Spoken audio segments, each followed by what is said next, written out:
अध्याय 1। दोनों सेनाओं के प्रधान शूरवीरों और अन्य महान वीरों का वर्णन। धृतराष्ट्र उवाच।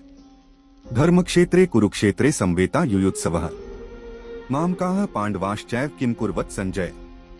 धृतराष्ट्र बोले, हे संजय, धर्मभूमि कुरुक्षेत्र में एकत्रित युद्ध की इच्छा वाले मेरे और पांडु के पुत्रों ने क्या किया।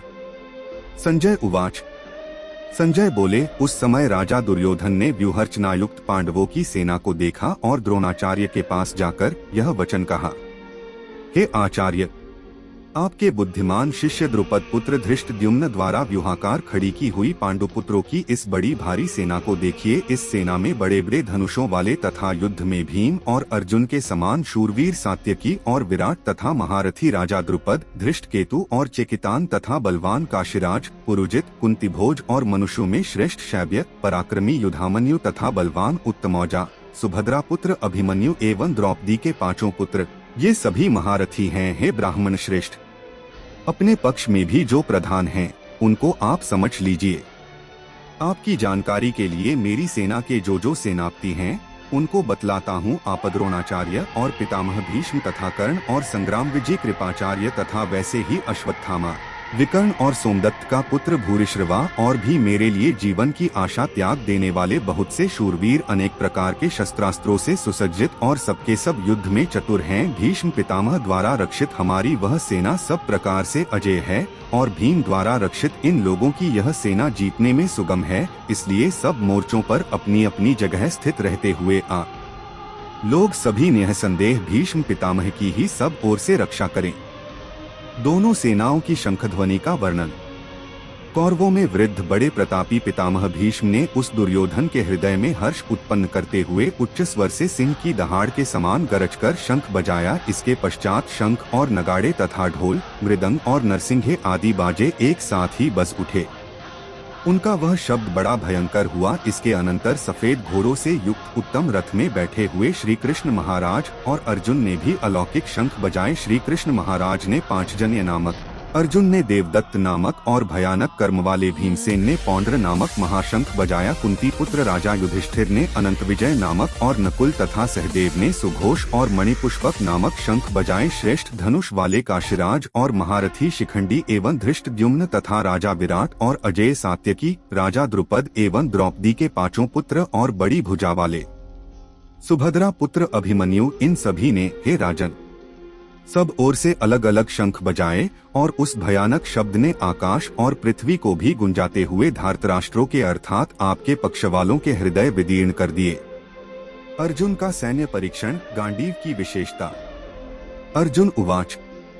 हे राजन, इसके बाद कपिध्वज अर्जुन ने मोर्चा बांधकर डटे हुए धृतराष्ट्र संबंधियों को देखकर उस शस्त्र चलने की तैयारी के समय धनुष उठाकर ऋषिकेश श्री कृष्ण महाराज से यह वचन कहा, हे अच्युत, मेरे रथ को दोनों सेनाओं के बीच में खड़ा कीजिए और जब तक कि मैं युद्ध क्षेत्र में डटे हुए युद्ध के अभिलाषी इन विपक्षी योद्धाओं को भली प्रकार देख न लूं कि इस युद्ध रूप व्यापार में मुझे किन किन के साथ युद्ध करना योग्य है, तब तक उसे खड़ा रखिए। दुर्बुद्धि दुर्योधन का युद्ध में हित चाहने वाले जो ये राजा लोग इस सेना में आए हैं, इन युद्ध करने वालों को मैं देखूंगा। संजय उवाच। संजय बोले, हे धृतराष्ट्र, अर्जुन द्वारा कहे अनुसार महाराज श्री कृष्णचंद्र ने दोनों सेनाओं के बीच में भीष्म और द्रोणाचार्य के सामने तथा संपूर्ण राजाओं के सामने उत्तम रथ को खड़ा कर इस प्रकार कहा कि हे पार्थ, युद्ध के लिए जुटे हुए इन कौरवों को देखा। इसके बाद पृथापुत्र अर्जुन ने उन दोनों ही सेनाओं में स्थित ताऊ चाचों को, दादों पर दादों को, गुरुओं को, मामाओं को, भाइयों को, पुत्रों को, पौत्रों को तथा मित्रों को, ससुरों को और सुहृदों को भी देखा। उन उपस्थित संपूर्ण बंधुओं को देखकर वे कुंती पुत्र अर्जुन अत्यंत करुणा से युक्त होकर शोक करते हुए यह वचन बोले। अर्जुन का विषाद, भगवान के नामों की व्याख्या। अर्जुन उवाच। अर्जुन बोले, हे कृष्ण, युद्ध क्षेत्र में डटे हुए युद्ध के अभिलाषी इस स्वजन समुदाय को देखकर मेरे अंग शिथिल हुए जा रहे हैं और मुख सूखा जा रहा है तथा मेरे शरीर में कंप एवं रोमांच हो रहा है। हाथ से गांडीव धनुष गिर रहा है और त्वचा भी बहुत जल रही है तथा मेरा मन भ्रमित सा हो रहा है।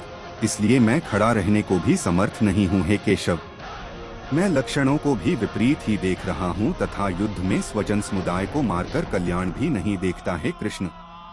मैं न तो विजय चाहता हूँ और न राज्य तथा सुखों को ही।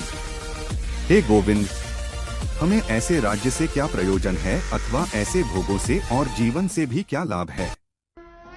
हमें जिनके लिए राज्य, भोग और सुखादि अभीष्ट हैं, वे ही ये सब धन और जीवन की आशा को त्याग कर युद्ध में खड़े हैं। गुरुजन, ताऊ चाचे, लड़के और उसी प्रकार दादे, मामे, ससुर, पौत्र, साले तथा और भी संबंधी लोग हैं। हे मधुसूदन, मुझे मारने पर भी अथवा तीनों लोगों के राज्य के लिए भी मैं इन सबको मारना नहीं चाहता, फिर पृथ्वी के लिए तो कहना ही क्या है। हे जनार्दन, धृतराष्ट्र के पुत्रों को मारकर हमें क्या प्रसन्नता होगी। इन आत्ताइयों को मारकर तो हमें पाप ही लगेगा। अतएव हे माधव, अपने ही बांधव धृतराष्ट्र के पुत्रों को मारने के लिए हम योग्य नहीं हैं, क्योंकि अपने ही कुटुंब को मारकर हम कैसे सुखी होंगे। यद्यपि लोभ से भ्रष्टचित्त हुए ये लोग कुल के नाश से उत्पन्न दोष को और मित्रों से विरोध करने में पाप को नहीं देखते, तो भी हे जनार्दन, कुल के नाश से उत्पन्न दोष को जानने वाले हम लोगों को इस पाप से हटने के लिए क्यों नहीं विचार करना चाहिए। कुल के नाश से सनातन कुल धर्म नष्ट हो जाते हैं तथा धर्म का नाश हो जाने पर संपूर्ण कुल में पाप भी बहुत फैल जाता है। हे कृष्ण, पाप के अधिक बढ़ जाने से कुल की स्त्रियां अत्यंत दूषित हो जाती हैं और हे वार्ष्णेय, स्त्रियों के दूषित हो जाने पर वर्णसंकर उत्पन्न होता है। वर्णसंकर कुल घातियों को और कुल को नरक में ले जाने के लिए ही होता है। लुप्त हुई पिंड और जल की क्रिया वाले अर्थात श्राद्ध और तर्पण से वंचित इनके पितर लोग भी अधोगति को प्राप्त होते हैं। इन वर्णसंकर कारक दोषों से कुलघातियों के सनातन कुल धर्म और जाति धर्म नष्ट हो जाते हैं। हे जनार्दन, जिनका कुल धर्म नष्ट हो गया है, ऐसे मनुष्यों का अनिश्चित काल तक नरक में वास होता है, ऐसा हम सुनते आए हैं। हाँ शोक, हम लोग बुद्धिमान होकर भी महान पाप करने को तैयार हो गए हैं, जो राज्य और सुख के लोभ से स्वजनों को मारने के लिए उद्यत हो गए हैं। दिमुज शस्त्ररहित एवं सामना न करने वाले को शस्त्र हाथ में लिए हुए धृतराष्ट्र के पुत्र रण में मार डालें तो वह मारना भी मेरे लिए अधिक कल्याणकारक होगा। संजय उवाच। संजय बोले, रणभूमि में शोक से उद्विग्न मन वाले अर्जुन इस प्रकार कहकर बाण सहित धनुष को त्याग कर रथ के पिछले भाग में बैठ गए।